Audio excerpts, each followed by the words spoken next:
الحمد لله نحمده ونستعينه ونستغفره ونؤمن به ونتوكل عليه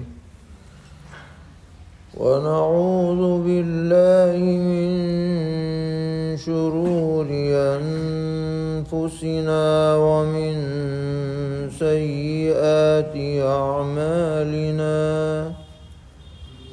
من يهده الله فلا مضل له ومن يضلل فلا هادي له ونشهد أن لا إله إلا الله وحده لا شريك له ونشهد أن سيدنا ومولانا محمدًا عبده ورسوله صلى الله تبارك وتعالى عليه وعلى آله وأصحابه وذرياته أجمعين. أما بعد فقد قال رسول الله صلى الله تعالى عليه وسلم: من صام رمضان إيمانا واحتسابا غفر له ما تقدم من ذنبه ومن قام رمضان إيمانا واحتسابا غفر له ما تقدم من ذنبه أو كما قال عليه الصلاة والسلام. محترم بھائیوں اور بزرگوں، اللہ تعالیٰ کا یہ انعام ہے کہ اس نے ایک مرتبہ پھر ہماری زندگی میں رمضان المبارک کا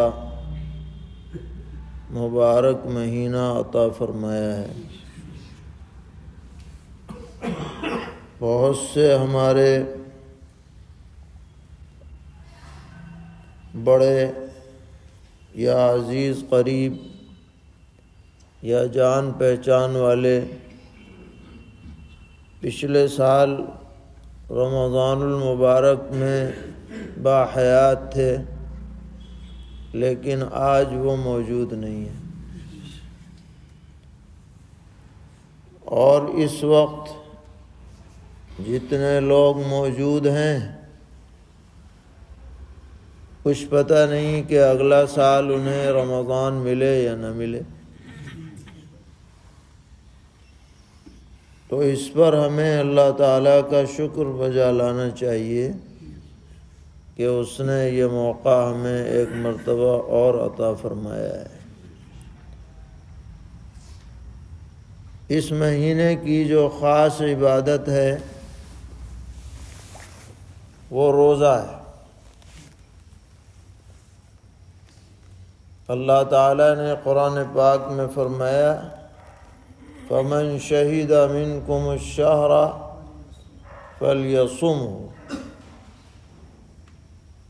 کہ تم میں سے جو آدمی رمضان المبارک کا مہینہ پائے اسے چاہیے کہ وہ روزہ رکھے، اور یہ روزہ اسی طرح فرض ہے جیسے نماز فرض ہے، زکوٰۃ فرض ہے، حج فرض ہے، اسی طرح روزہ بھی فرض ہے۔ اور اس روزے کے سلسلے میں نبی اکرم علیہ الصلاۃ نے ارشاد فرمایا کہ اللہ تعالی فرماتے ہیں کہ ہر عمل جو آدمی کرتا ہے اس کا بدلہ 10 گنے سے 700 گنے تک دیا جاتا ہے، لیکن روزہ اس سے مستثنیٰ ہے۔ فَإِنَّهُ لِي وَأَنَا أَجْزِي بِهِ، کیونکہ روزے دار میرے لیے روزہ رکھتا ہے، میں اپنی شان عالی کے مطابق اس کو بدلہ عطا کرتا ہوں۔ لہذا 700 گنے تک کی تحدید نہیں ہے، بلکہ اور ہزاروں گنا بڑھ کر اللہ تعالیٰ اس کا اجر و ثواب عطا فرمائیں گے۔ پیغمبر علیہ السلام نے فرمایا کہ للصائم فرحتان، فرحۃ عند فطرہ وفرحۃ عند لقاء ربہ، کہ روزے دار کو اللہ تعالیٰ 2 خوشیاں نصیب فرماتے ہیں۔ ایک خوشی تو جب ہوتی ہے جب وہ افطار کرتا ہے، صبح سے لے کے شام تک روزے سے رہا، اب جب افطار کا وقت آتا ہے اور سامنے افطاری کی چیزیں رکھی ہوئی رہتی ہیں تو طبیعت میں ایک خاص فرحت محسوس ہوتی ہے کہ جی اللہ نے توفیق دی اور روزہ پورا ہوا۔ اسے ہر روزے دار محسوس کر سکتا ہے۔ اور فرمایا فرحۃ عند لقاء ربہ، یہ تو فرحت ہے ہی، لیکن جب رب العالمین کے دربار میں پہنچے گا یہ روزے دار اور اسے اجر و ثواب سے نوازا جائے گا تو اور خوش ہو جائے گا، وہ عجیب خوشی اللہ تعالیٰ عطا فرمائیں گے۔ اسی طرح پیغمبر علیہ السلام نے یہ بھی فرمایا کہ جس آدمی کو روزے کی عبادت سے خاص دلچسپی رہی ہوگی، ایسے لوگوں کے لیے جنت کا ایک VIP گیٹ ہوگا اسپیشل، اس کا نام ہوگا باب الریان، جس میں روزے دار لوگ داخل ہوں گے جن کو روزے کی عبادت سے خاص دلچسپی رہی۔ یہ روزہ دراصل ہماری تربیت کے لیے ہے کہ جب اللہ تعالیٰ کا حکم ہو جائے تو کھانا پینا اور دیگر خواہشات سے رک جاؤ آرڈر ہوتے ہی، اور جب حکم ہو جائے کہ اب تم کھا پی لو تو کھانا شروع کرو۔ یہاں کوئی پولیس والا نہیں کھڑا ہوا ہے کہ خبردار اب نہیں کھانا، بلکہ یہ بندہ خود ہی روک رہا ہے۔ اور کیوں روک رہا ہے کہ اب اللہ تعالیٰ نے حکم دے دیا کہ بس اب رک جاؤ، اب سحری کا وقت ختم ہو گیا، اب کوئی کہے نہ کہے یہ بندہ خود ہی رک رہا ہے۔ اور جب افطار کا وقت آ گیا تو اب حکم ہو رہا ہے کہ اب کھا پی لو، اب خود ہی کھا پی رہے۔ حکم خداوندی کی تعمیل ہے، اس کی مشق کرائی جا رہی ہے، اور مشق اس طرح ہے کہ ہم نے حلال کمائی کے ذریعے سے کھانا تیار کیا ہے، حلال ہے، کوئی اس میں حرام مال شامل نہیں ہے، کسی کا زبردستی کا لیا ہوا نہیں ہے، غصب نہیں ہے، چوری نہیں ہے، فلاں نہیں ہے۔ مگر جب روزہ رکھ لیا تو اسے بھی کھا نہیں سکتے، حلال مال کو بھی نہیں کھا سکتے، حرام تو حرام ہے ہی، اب یہ حلال بھی نہیں کھایا جائے گا کیونکہ اب حکم خداوندی یہی ہے۔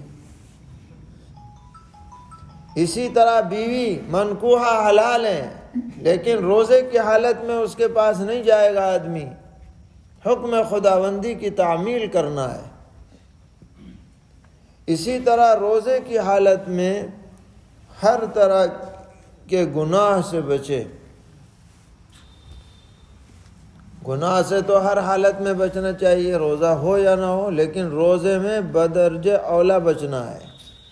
نبی اکرم علیہ السلام نے فرمایا کہ جس آدمی نے روزہ رکھا اور وہ گناہوں سے محفوظ نہ رہا تو اللہ تعالیٰ کو اس کے بھوکے پیاسے ہونے کی کوئی پرواہ نہیں۔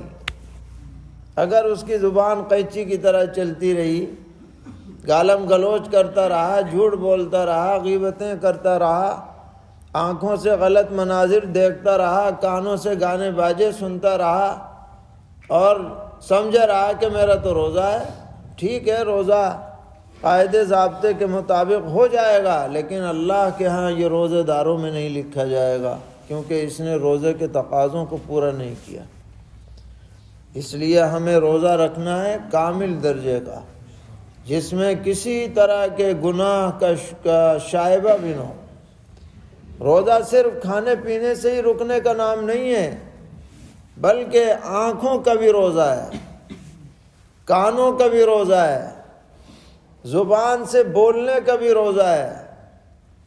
کہ روزے کی حالت میں آدمی ان تمام اعضاء کو ہر طرح کی نافرمانی سے بچا کر کے رکھے۔ اس کی مشق ہوگی، پورے مہینے مشق ہوگی، تو اس سے ایک عادت بنے گی، اس سے ایک خوف خدا دل میں پیدا ہوگا، اس سے تقوی کی کیفیت پیدا ہوگی، اور اس کا اثر پھر بقیہ 11 مہینے تک بھی باقی رہے گا، اور 11 مہینے بھی رہے گا، پھر پوری زندگی بھی رہے گا۔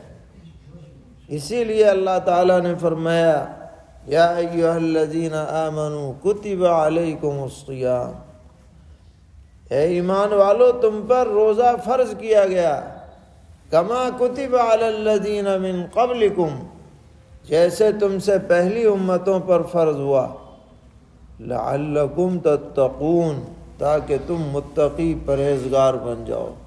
اس کی تربیت روزے کے ذریعے سے کرائی جا رہی ہے۔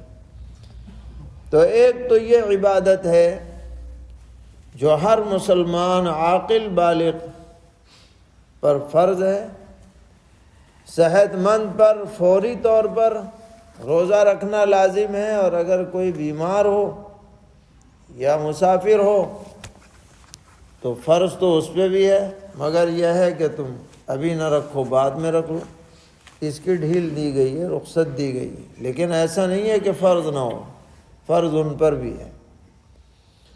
آج بہت سے ہمارے بھائی بہن بلا کسی عذر کے روزہ چھوڑ دیتے ہیں، اور احساس نہیں ہوتا کہ ہم نے کتنا بڑا جرم کیا ہے۔ رمضان المبارک میں کوئی مسلمان جس کو کوئی عذر نہ ہو اور وہ روزہ نہ رکھے، بہت بڑا مجرم ہے اللہ کے نگاہ میں، سخت گنہگار ہے۔ پیغمبر علیہ السلام نے فرمایا کہ بلا عذر رمضان کا فرض روزہ چھوڑ دیا، اب اس کے بدلے میں پوری زندگی بھی اگر یہ روزہ رکھے گا تو اس کی بھرپائی نہیں ہو سکتی، تلافی نہیں ہو سکتی۔ اس لیے ہر مسلمان کو روزے کا اہتمام کرنا چاہیے۔ جو بچے روزے کے قابل ہو جائیں، بڑے ہو جائیں، ان کو عادی بنانا چاہیے، ماحول بننا چاہیے مسلم معاشرے میں رمضان کے احترام کا، کہ کوئی آدمی اگر وہ کسی عذر کی وجہ سے روزہ نہیں بھی رکھ رہا تو برملا کھانا پینا نہ کرے، چھپ کر کے کھائے، تاکہ رمضان کا احترام باقی رہے اور ایک عظمت اس کی لوگوں کی دلوں میں بیٹھی رہے۔ تو ایک بات تو پیغمبر علیہ السلام نے یہ فرمائی کہ من صام رمضان ایمانا واحتسابا غفر له ما تقدم من ذنبه، کہ جو آدمی رمضان میں روزے رکھے ایمان و یقین کے ساتھ اور ثواب کی امید میں، تو اس کے پچھلے سب گناہ معاف ہو جائیں گے اس روزے کی برکت سے۔ دوسری بات آپ نے فرمائی کہ وَمَنْ قَامَ رَمَضَانَ إِيمَانًا وَاحْتِسَابًا غُفِرَ لَهُ مَا تَقَدَّمَ مِنْ ذَنْبِهِ، جو آدمی رمضان کی راتوں کو عبادت میں گزارے، قام رمضان کا مطلب یہ ہے ایمان اور ثواب کی نیت سے، اس کے لیے بھی یہ بشارت ہے کہ سارے پچھلے گناہ معاف ہو جائیں گے۔ اب اگر آدمی الگ الگ عبادت میں گزارتا تو بہت ممکن تھا کہ سستی طاری ہو جائے، اکتاہٹ ہو جائے، بات چیت میں لگ جائے اور کوئی بات پیش آ جائے، تو اللہ تعالیٰ کا فضل و کرم دیکھیے کہ اس نے ہمارے فائدے کے لیے رمضان میں ایک خاص نماز ہمیں عطا فرما دی، جس کو تراویح کہا جاتا ہے۔ تراویح کہنے کی وجہ یہ ہے کہ اس میں 4 رکعت کے بعد کچھ دیر بیٹھا جاتا ہے، اس کو کہتے ہیں ترویحہ۔ ترویحہ کا مطلب ہے آرام کے لیے کچھ سستا لینا۔ اب کئی مرتبہ بیٹھا جاتا ہے تو سب کو ملا کے یہ تراویح ہو گئی، اس کی جمع۔ تو ترویح سے تراویح بنی۔ اب 20 رکعت ہیں تو 4 رکعت کے بعد بیٹھا جاتا ہے، پہلے 4 کے بعد ایک، دوسرے کے بعد ایک، تیسرے کے بعد ایک، چوتھے کے بعد ایک، تو گویا 4 ترویحیں ہوئے، اور ایک 5واں ہوگا جو وتر کے اور تراویح کے بیچ میں۔ اس نماز کی وجہ سے ہمارا دل لگا رہتا ہے، جماعت سے پڑھنا ہے، اسے مسجد میں پڑھنا ہے، الگ بھی پڑھ سکتے ہیں لیکن مسجد میں پڑھنا زیادہ افضل ہے۔ تو ایک وقت ہمارا عبادت میں گزرتا ہے، اور وہ عبادت بھی کیا ہے؟ 2 چیزوں پر مشتمل ہے، ایک تو نماز اور ایک قرآن پاک۔ کم از کم 1 مرتبہ تراویح میں قرآن پاک سننا یہ مستقل سنت ہے، تو اس کی بدولت ہماری راتیں کارآمد ہو جاتی ہیں اور صحیح انداز میں ہم عبادت میں انہیں گزار لیتے ہیں۔ اس میں 2 باتوں کا خیال کرنا ضروری ہے۔ پہلی بات یہ ہے کہ قرآن پاک تراویح میں پڑھا جائے یا سنا جائے، اس میں جلد بازی نہیں ہونی چاہیے۔ جب ہی ہم پورا قرآن سننے والے کہلائیں گے جبکہ کوئی غلطی نہ رہ جائے اور حروف نہ کٹ جائے۔ اگر سپر فاسٹ پڑھا جائے جس سے غلطیاں بھی رہ جائیں، آیتیں بھی چھٹ جائیں، حروف کٹ جائیں، تو ہم ویسے تو خوش ہو جائیں گے کہ جی پورا سن لیا، لیکن وہ پورا نہیں ہوگا، وہ تو ناقص ہو گیا کیونکہ بچا ہوا رہ گیا۔ تو یہ جلد بازی نہیں ہونی چاہیے قرآن پاک پڑھنے میں۔ کم از کم اتنی رفتار سے پڑھا جائے کہ کوئی حروف کٹے نہیں، کوئی آیت چھوٹے نہیں۔ دوسری بات یہ ہے کہ تراویح کی نماز میں بھی اتنی جلدی نہ کی جائے کہ سنن اور واجبات کا لحاظ بھی نہ رہے۔ بعض مساجد میں دیکھا جا رہا ہے کہ اتنی تیز نماز پڑھی جا رہی ہے کہ بوڑھے لوگوں کے لیے امام کا ساتھ دینا مشکل ہے۔ قوما جلسہ تو ہے ہی نہیں، رکوع سجدے کی تسبیحات بھی ایک پہ کافی، اتنے وہ بیچارہ اٹھنے کی کوشش کرتا ہے اتنا پتہ نہیں کہاں پہنچ لیتا ہے امام۔ تو ساری جلد بازی نماز ہی میں رہ گئی۔ ایسی نماز نہ پڑھی جائے جو ہم پر لعنت کرے۔ یہ اللہ کی عبادت ہے، اس میں جتنا بھی وقت صرف ہو جائے گا وہ ہمارے لیے رحمت کا سبب بنے گا، قربت کا سبب بنے گا۔ جلد بازی اللہ کو پسند نہیں ہے۔ نہ تو قرآن پاک میں جلد بازی ہو اور نہ نماز کے اندر جلد بازی کی جائے، بلکہ جتنا بھی وقت اس میں لگے اطمینان اور سکون کے ساتھ، خوش دلی کے ساتھ، طبعی بشاشت کے ساتھ، ذوق و شوق کے ساتھ کہ یہ اللہ کا کلام ہے، اس کو سلیقے سے پڑھنا ہے، سلیقے سے سننا ہے۔ یہ نماز اللہ کی عبادت ہے، اس کو سنت کے طریقے کے طور پر ہمیں انجام دینا ہے، یہ ہمارا جذبہ ہونا چاہیے۔ افسوس ہے کہ آج اس معاملے میں بڑی انتہائی کوتاہیاں ہمارے معاشرے میں پائی جاتی ہیں۔ لوگ اس میں رہتے ہیں، کہاں جلدی پڑھی جا رہی ہیں وہاں جا کر کے نماز ادا کریں، چاہے کچھ نہ پتہ چلے کہ کیا پڑھ رہا ہے یہ حافظ تراویح، اور کیسے ارکان ادا کیے جا رہے ہیں، کیسی نماز پڑھی جا رہی ہے۔ بس جلدی ہونی چاہیے، تھوڑا 1 منٹ بھی اگر کبھی مقررہ وقت سے آگے بڑھ جاتا ہے تو طبیعت میں ایک طرح کا انقباض ہونے لگتا ہے، گویا کہ ہم اپنی بیگار ٹال رہے ہیں۔ تو نماز اور قرآن پاک اس کے ساتھ یہ حرکت ہرگز مناسب نہیں۔